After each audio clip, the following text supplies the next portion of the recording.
Assalamualaikum warahmatullahi wabarakatuh. Salam sejahtera untuk kita semua. Hello, my name is Widianti Asufia. You may call me Bu Yanti or Mem Yanti. I am an English teacher at SMK Kesehatan Surabaya. Today we are going to learn about job application letter. Oke, jadi kita hari ini akan memasuki unit kedua untuk kelas 12 ya. Unit kedua ini adalah job application letter atau dalam bahasa Indonesia adalah surat lamaran pekerjaan. What is job application letter? Job application letter atau dalam bahasa Indonesia adalah surat lamaran pekerjaan, surat permohonan yang dibuat oleh pencari kerja atau pelamar pekerjaan untuk dikirimkan ke suatu badan usaha atau instansi guna mendapatkan pekerjaan atau jabatan yang dibutuhkan. Saya tidak akan terlalu dalam membahas tentang definisi karena saya rasa dalam pelajaran bahasa Indonesia kalian sudah mendapatkannya ya. Oke, saya akan langsung masuk ke bagian-bagian dari surat lamaran atau part of job application letter. Yang pertama adalah heading atau kepala surat. Yang kedua adalah salutation atau sapaan. Yang ketiga adalah the main body atau pokok batang tubuh dari surat tersebut. Yang keempat closing atau penutupan. Yang terakhir adalah signature atau tanda tangan. Saya akan menjelaskan semua ini satu persatu ya. Yang pertama heading atau kepala surat. Saya akan membahas dulu model kepala surat yang biasanya diikuti atau dibuat oleh orang-orang dari negara dari negara yang menggunakan bahasa Inggris sebagai bahasa pertamanya ya, atau penutur aslinya ya. Saya ambil saja Amerika. Ini surat lamaran yang biasanya formatnya diikuti oleh orang-orang Amerika untuk mencari pekerjaan. Yang pertama, awal kali suratnya di kepala surat yang ditulis adalah data pribadimu atau data pelamar kerja seperti nama lengkap kamu, alamat, nomor telepon maupun email. Yang kedua, di bawahnya akan ada tanggal pembuatan surat. Yang ketiga, setelah bawahnya tanggal akan ada data terkait orang atau instansi yang kamu lamar pekerjaannya ya. Jadi ada nama orangnya untuk siapa surat ini, surat lamaran kamu ditujukan untuk siapa, jabatannya apa, nama instansinya atau perusahaannya apa, dan alamat instansinya itu di mana ya. Saya akan berikan contohnya, ada di slide berikutnya. Ya, ini dia. Contoh heading. Oke. Mohon maaf ini saya nggak tahu kenapa jadi garis semua gini, harusnya garisnya untuk di bagian emailnya saja, jadi saya tidak tahu kenapa menjadi garis biru semua. Oke, ini ada nama Lee Jones, alamatnya di 483 Apple Street, New York. Sorry, suami saya WA. Ada nomor teleponnya dan ada alamat emailnya ya. Oke, lalu lanjut. Di bawahnya ada tanggal penulisan suratmu. Di bawahnya lagi ada Sarah Jenkins. Sarah Jenkins ini siapa? Sarah Jenkins ini orang yang akan menerima atau mereview surat lamaranmu ya. Kan biasanya ada ini surat ditujukan untuk siapa. Kalau di sini Sarah Jenkins ini adalah Human Resource Department, dia bagian HRD. Lalu nama perusahaannya adalah Roger Consulting. Alamatnya perusahaan ya ini ya. Alamatnya di 901 Main Street di New York. Jadi sama-sama dari New York ya, si pelamarannya Lee Jones sama perusahaannya ini. Oke, yang selanjutnya. Oke, yang atas kamu lihat ya, Lee Jones itu data pelamar kerja. Yang di bawah adalah data instansi atau nama orang yang akan menerima surat lamaranmu ya. Oke. Two person of heading. Jadi tadi saya jelaskan, itu tadi yang saya sebutkan di slide sebelumnya itu adalah format kepala surat yang banyak dibuat oleh orang-orang Amerika. Sedangkan kalau di Indonesia, kamu mungkin sudah tahu bentuk kepala suratnya tidak seperti itu. Saya akan tunjukkan perbedaannya di sini. Yang kiri Amerika, kamu lihat sekali perbedaannya sudah kelihatan ya. Yang American dimulai atau diawali dengan data pribadimu sebagai pelamar kerja. Di sini yang melamarkan Lee Jones tadi ya. Lalu sama diikuti tanggal, lalu diikuti nama orang yang akan menerima suratmu atau nama instansinya. Sedangkan yang versi Indonesia kamu lihat di sini langsung tanggal, tidak ada nama atau data dirimu di atas kepala surat, di bagian kepala surat. Ya, yang ada hanya tanggal dan nama orang yang menerima suratmu serta alamat perusahaannya ya. Jadi ini perbedaannya. Selebihnya saya rasa selain kepala surat tidak ada perbedaan yang lain. Kalau di versi Indonesia, data diri ini biasanya dituliskan di tengah-tengah badan surat.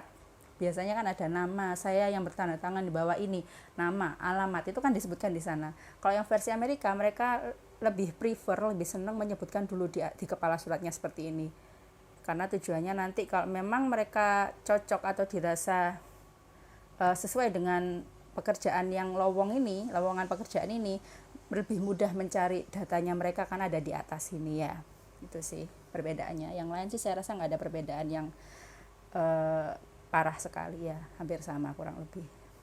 Oke, saya akan masuk ke salutation atau sapaan ya. Isinya adalah sapaan atau panggilan diikuti nama belakang dari penerima surat lamaran. Kalau tadi kan namanya siapa ya yang melamar tadi ya, Sarah Jenkins kalau nggak salah ya, Sarah Jenkins. Jadi kita menyapanya menggunakan Dear Miss Jenkins ya. Miss kita gunakan kalau dia masih lajang ya, dan diikuti bukan nama depan. Kamu tahu kan di sini namanya Sarah kan? Nah, namanya kan Sarah Jenkins, nama depannya Sarah Jenkins, ini berarti nama ayahnya. Kenapa saya yakin itu nama ayah? Karena dia dipanggil Miss. Kalau Miss berarti dia lajang. Dan nama belakangnya itu nama belakang ayahnya. Kalau sudah menikah, dia akan mengganti labelnya menjadi Mrs. dan diikuti nama belakang suaminya, bukan ayahnya lagi.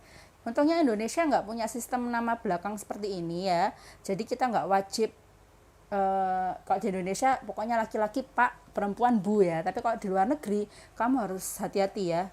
Jangan sampai salah, sudah menikah kamu panggil Miss, atau kebalikannya, belum menikah kamu panggil Mrs. Nanti bisa jadi kamu dianggap tidak melakukan riset atau penelitian terlebih dahulu terkait siapa yang akan kamu kirimi surat lamaran ini. Itu saja pesannya.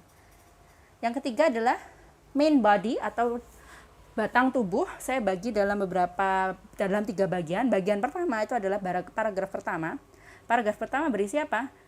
Menjelaskan dari mana kalian mendapatkan informasi lowongan pekerjaan tersebut dan lowongan apa yang kalian lamar. Kalau biasanya dalam Indonesia kan gini, berdasarkan informasi di surat kabar Jawa Pos pada tanggal sekian Anda membutuhkan karyawan bagian pemasaran, kan seperti itu ya. Ini disebutkan di paragraf awal-awal. Contohnya seperti ini dalam bahasa Inggris. I am reaching up to you regarding the posting for human resources consultant position I found on indeed.com. Jadi dia mendapatkan informasi terkait pekerjaan ini dari internet, lebih tepatnya di website indeed.com. Seperti itu ya. Saya akan masuk ke yang bagian berikutnya. Middle paragraph atau tengah-tengahnya. Ini bisa terdiri dari 1, 2, atau 3 paragraf tergantung berapa banyak yang ingin kamu ceritakan di bagian ini. Jelaskan kualifikasi pendidikan, pengalaman kerja, dan keterampilan kalian yang sesuai dengan jabatan yang akan kalian lamar secara singkat dan jelas ya. Biasanya saya lulusan dari Universitas Negeri Surabaya, jurusan akuntansi dan sebagainya ya, kamu sebutkan. Lalu pengalaman kerjamu apa dan keterampilan apa yang kira-kira sesuai dengan pekerjaan yang akan kamu lamar. Contohnya seperti ini. In my previous experience, I worked in human resources department to provide support across several different industries. Jadi dia sudah bekerja bertahun-tahun di bagian human resource department ya.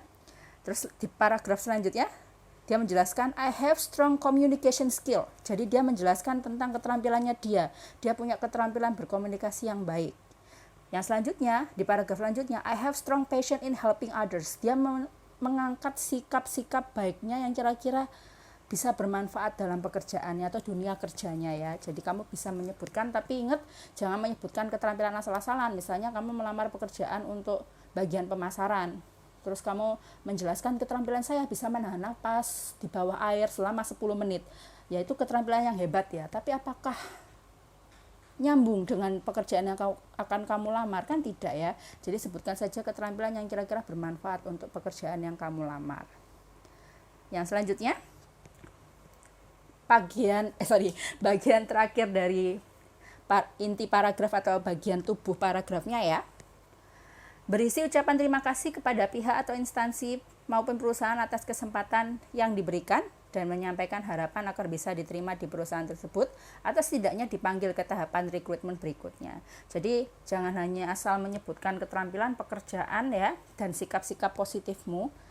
Di akhir-akhir kamu harus menekankan bahwa kamu benar-benar serius akan pekerjaan ini dan berharap besar untuk bisa diterima. Jadi kamu harus menekankan di paragraf terakhir ini. Contohnya seperti ini ya. I appreciate your time in reviewing this letter and hope to hear from you in regard to the next steps in hiring process. Saya sangat berterima kasih Anda sudah meluangkan waktu untuk membaca atau mereview surat ini dan besar harapan saya mendapatkan kabar terkait proses rekrutmen berikutnya. Jadi dia di sini bilang kalau bisa saya masuk nih di interview selanjutnya atau bagaimana gitu supaya dipanggil untuk interview minimal ya. Jadi harus kalian tekankan seperti itu untuk menunjukkan keseriusan kalian. Yang keempat, closing. Berisi tentang bagaimana menutup surat lamaran dengan formal. Kalau dalam bahasa Inggris ada beberapa kata yang bisa kamu gunakan. Contoh, yours truly, atau sincerely, atau best regards. 3 kata ini punya arti yang sama. Intinya adalah dengan hormat ya. Dengan hormat, jadi kamu bisa pakai yours truly, sincerely, ataupun best regard artinya sama ya. Yang terakhir, signature atau tanda tangan. Beri jarak yang cukup untuk tempat tanda tangan dan jangan lupa tuliskan nama lengkap. Kalau memang ini dikirimkan secara hard copy, kamu print dulu ya, pastikan jaraknya cukup untuk kamu tanda tangan ya. Tapi kalau kamu kirim via email atau soft file, biasanya jaraknya nggak usah terlalu jauh. Saya beri contoh seperti ini. Ya, sincerely, dengan hormat, Lee Jones ya. Jadi kira-kira tanda tanganmu seberapa itu pastikan space-nya cukup agar namamu tidak tertutup oleh tanda tanganmu. Seperti itu. Dan that's all the material for today. Hopefully you can understand it well. Jadi materi hari ini sudah selesai saya sampaikan ya. Semoga kalian bisa memahami. Walaupun hanya cuma lewat video seperti ini. Now let's return to the WhatsApp group chat. I will check your understanding first before go on with the assignment. Sekarang ayo kembali ke grup WhatsApp. Di sana nanti saya akan mengajukan beberapa pertanyaan sebelum masuk ke latihan soal. Latihan soalnya seperti biasa ada di Google Form. Saya berikan linknya atau tautannya nanti ya. Oke, thank you so much. Wassalamualaikum warahmatullahi wabarakatuh.